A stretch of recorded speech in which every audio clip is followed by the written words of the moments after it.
Prepare for a scare. It's the Midnight Macabre Podcast.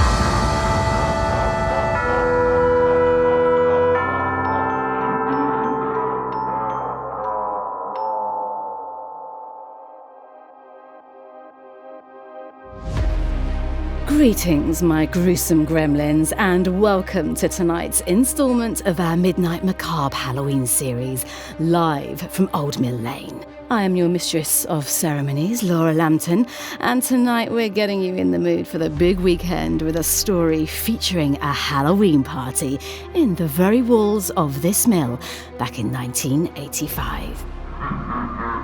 I'm pleased to report that I'm a lot more prepared to party this evening after a far better sleep last night. So much so that I even had the energy to do a little more research into the Order of the Wolf God that took a leading role in last night's story. Thought to have been founded by outcasts of groups, ranging from the infamous German Jägerherren to the Thorium Pentagram and Masonic Brotherhoods, with links back as far as Victorian London.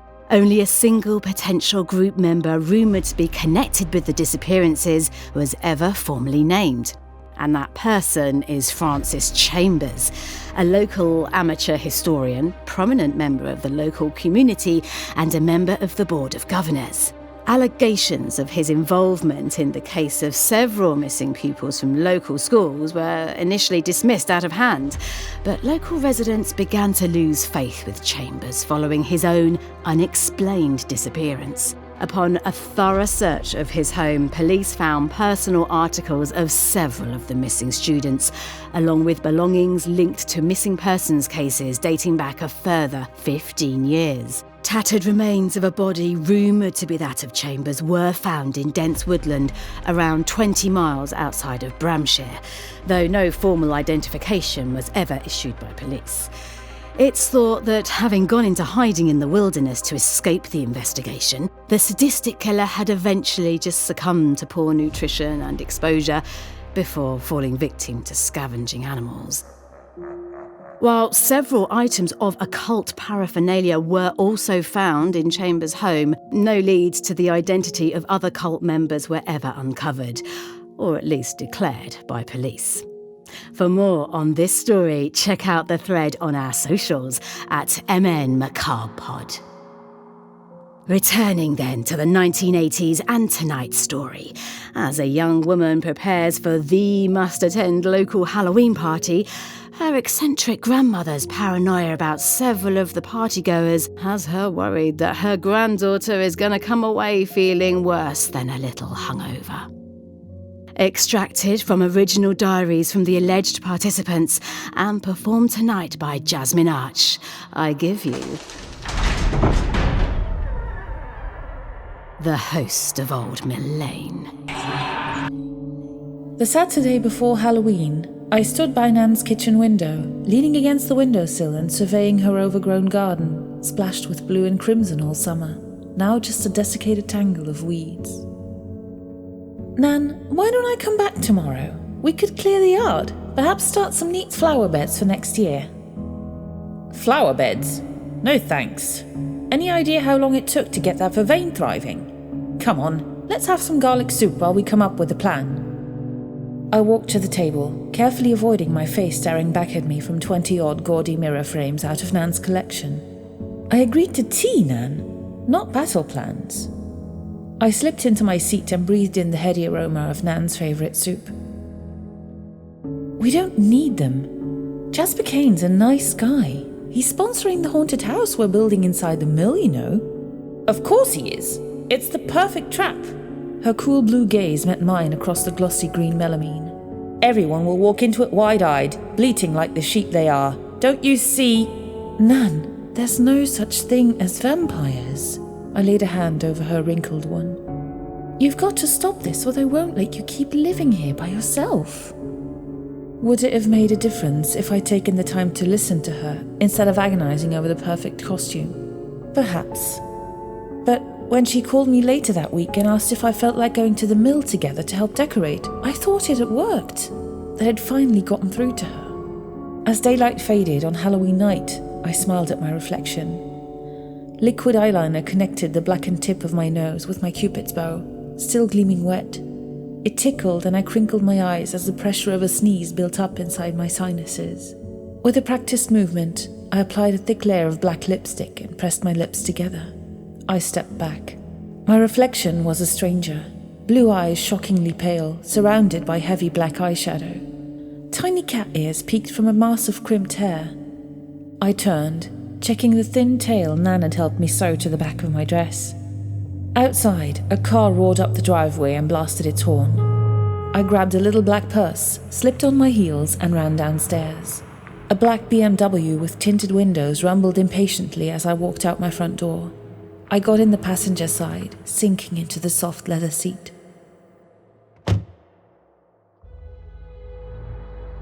Liz. The deep baritone sent goosebumps skittering down my arms. You are beyond tantalizing. I bit back a smile as a blush crept over my cheeks. Hello, Jasper. Jasper's hand was cold at my back, even through the fabric of my dress. He steered me through a maze of spiderwebs and skeletons towards the door of the old mill, walking so close behind me, the front of his coat brushed against my bare shoulder. A shiver trickled down my spine. It's colder than I thought. I should have brought a jacket. He leaned in, and cool air tickled my ear when he spoke. We'll have to see what we can do about that. I turned to meet his gaze. We're almost inside. He flashed a stark-white smile and pointed to the entrance, decorated with an oversized wreath of dead leaves and plastic skulls. Oh, right, I nodded. His hand engulfed mine, pulling me along.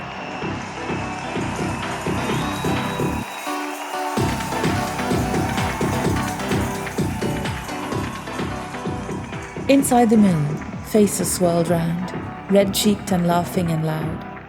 I blinked, looking for Jasper. Someone wrapped my fingers around the slim neck of a wine glass and I looked up. A mustached face, jolly but unfamiliar, winked at me and floated away in the crowd. I gulped the wine down. It was decent enough, heady and bold, until a pungent aftertaste hit the back of my tongue and made me shudder. After a few more glasses, I barely noticed the taste, tottering around on 2 high heels searching for Jasper. I stepped into the corridor. Steep wooden steps, more ladder than stair, led up into the attic. A thin braided rope barred the way up. A pale woman in a skin-tight nurse's outfit stood beside it, holding up a delicate hand. Not yet, sweetie. We'll be sure to let everyone know when the Hall of Horrors opens. Her lips, painted dark red, made her skin and teeth gleam even whiter. Have you seen Jasper Kane? I leaned back against the wall as I stared into her dark eyes. I can't find him. I'll be sure to send him your way. One corner of her mouth edged up into a barely there smile. She pointed back into the main room, with its maze of people. Slowly, my feet carried me back into the chaos of braying laughter and shouted conversations. Someone refilled my wine glass, spilling bright red drops across my wrist. I stared as the wine ran down my arm in a glistening trail and splashed onto the toe of my shoes. Hands grabbed my shoulders, digging in and squeezing until I gasped. Lizzie, God damn it! Nan's voice, lowered to a hoarse whisper, pierced the wine haze. Nan? She looked even tinier beneath a tall cowl of a nun's habit. A rosary swung at her chest in a ponderous rhythm. Her eyes flashed with fury. Where's your necklace? Of all the days to take off your cross. My necklace? Why? I swallowed, mouth dry despite all I'd drunk. I left it at home. It didn't match my outfit and... Never mind. Too late now. She released me, lifted the rosary over her head and pushed it into my hands. I fixed the wine so they probably won't feel like feeding off any of this lot, but I'm not taking any chances with you. I shook my head and the room followed 2 seconds after every movement. What are you talking about? Your bloody date. That's what. Her words took on a keen edge. Of all the men in town. Above us, a thin scream rent the air. She glanced up. Fucking fiddlesticks. They've begun already. Nan! What? You never curse? Here. She fished around in the pockets of her habit and pulled out the keys to her Civic and a bag of rice. The screams grew louder. The ceiling trembled with the thudding of heavy feet against the upstairs floor. Nan folded my fingers round the keys and the bag. Drive to my house, bolt the door, and don't let anyone in before sunrise, not even me. If someone comes at you, toss a handful of rice at their feet. If they obsessively start counting, they're vamps. But the noise swelled as people all around us began to mill about. You're too drunk to fight. Go! I'll see you in the morning. She turned away and elbowed her way through the crowd towards the door. Before she disappeared from view, she glanced over her shoulder at me. And put on that rosary.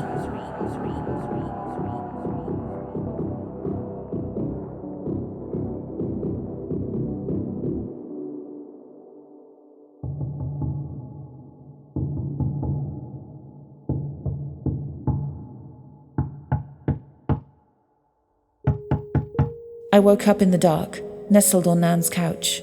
One of the ears from my costume dug into my cheek and my mouth tasted like I'd licked an ashtray. Rhythmic thumps on the door echoed my pounding skull. Eyes half closed, I shuffled into the hall. Just a second. My fingers found the doorknob. As the heavy oak swung inward, I rubbed grit and kicked on makeup from my eyes. Outside, in a pool of moonlight, stood my Nan. Cowl slightly askew, and a wide, toothy smile on her pale face. Lizzie, sweetling, finally! Nan? No, your great-uncle Charlie. She rolled her eyes and spread her arms wide. Of course it's me.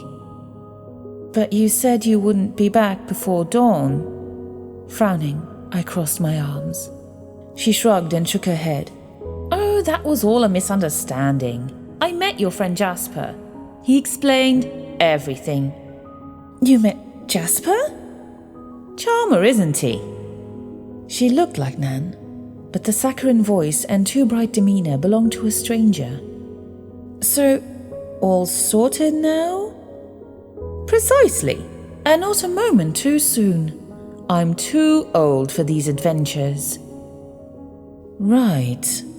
I stepped back to let her pass, but she just stood there. Nose wrinkled as if she smelled something dreadful, she watched me with expectant eyes. I pulled up my shoulders and waited, but she didn't move. Well? I asked. Well, what, dear? If you're so tired, why did you stand here knocking instead of just coming in? She blinked, tilting her head to one side as her smile remained fixed in place. After at least 10 seconds, she finally spoke. Keys? What? I gave you mine, remember? I was locked out. She made a vague gesture and giggled. My gruff, no-nonsense, self-proclaimed warrior, Nan, giggling. But the door is open now. I glanced at the collection of mirrors studding the walls. 10 moonlit doorways stared back at me, all empty. As I turned back to her, the smile slid off her face, making way for overacted pleading. Lizzie, please, won't you come out into the moonlight? My hand crept up to my neck, to the rosary I'd taken off and tossed aside. I slammed the door in her face and leaned into it, eyes closed. Lizzie. She tapped the little side window as I slid to the floor. We could have so much fun together, just you and me, darling. Go away. Don't make the same mistake I did, sweetling. She chuckled as her footsteps crunched on the gravel, trailing round the house. If I'd known, I'd have done this years ago, before my bum sagged and my breasts shriveled up. She came back to the door, voice lowered to a throaty whisper. It's only a matter of time, child. We'll get you sooner or later.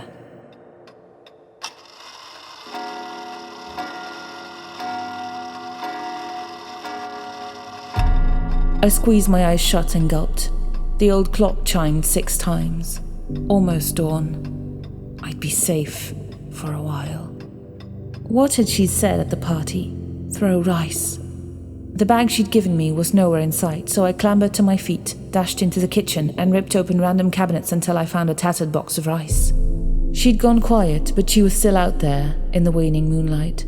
Her crunched footsteps circled the house, from one window to the next, whispering my name. Breathing in deeply, I opened the door. A gust of wind tugged at my hair.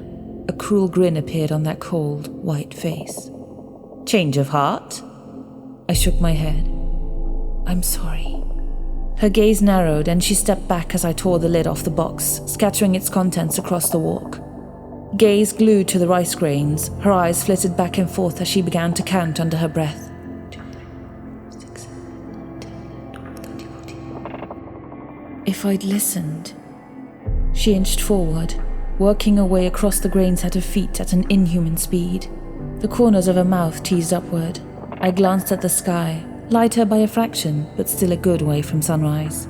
I ran back to the kitchen. With the rice all gone, I grabbed a bag of oats. She shrieked in frustration as I emptied it across the threshold. Midnight blue gave way to a paler shade, and she counted, more and more frantic as the clock ticked on. 4, 2, 6. I love you, Nan. I watched her features, both familiar and alien, and etched the lines of her face into my memory. The ends of her hair began to smoke as the sky became a riot of pink, grey and lavender, streaked with orange. The murmured counting grew into an anguished moan. The sun crept up, a narrow crescent of red fire. Her skin blistered.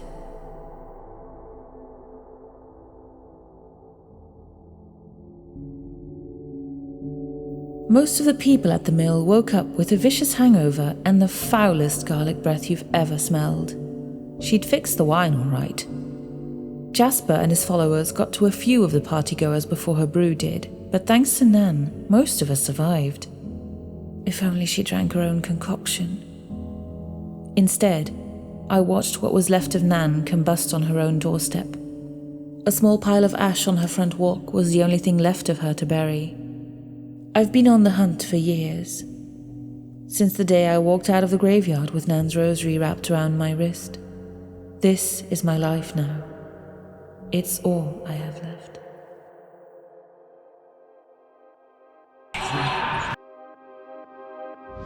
Thanks for joining me once again for another horror from Old Mill Lane. All this talk of parties has me thinking about all of your weekend plans out there, so get in touch on the socials and let me know how you'll be celebrating Halloween this year.